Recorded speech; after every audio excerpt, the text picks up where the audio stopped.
नहीं नहीं नहीं सारुण के यहाँ कुछ तो गड़बड़ है। और अभी तो रुको, क्लाइमैक्स अभी बाकी है। लेकिन ये साला कर क्या रहा है यहाँ पे?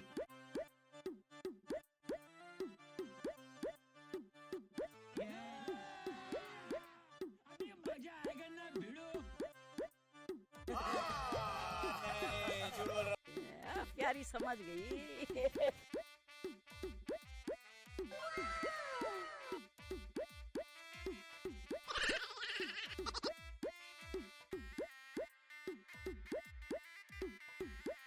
ये फंस गया सी है।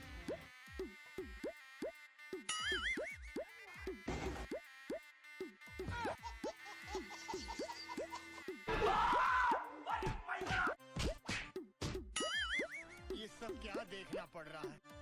अच्छा है मैं अंधा हूँ।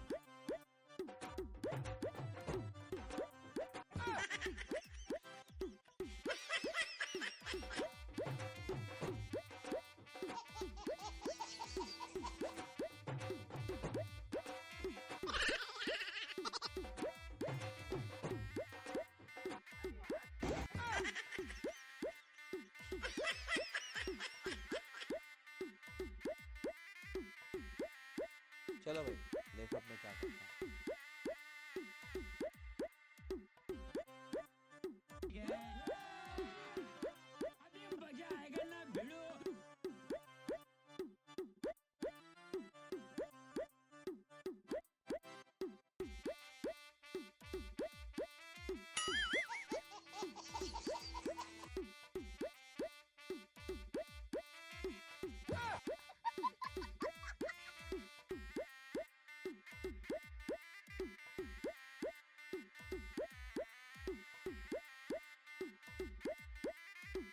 मौलवी साहब इन बातों को छोड़ें, दुआ मंगाएं और अपनी फीस लें। प्यारी समझ गई।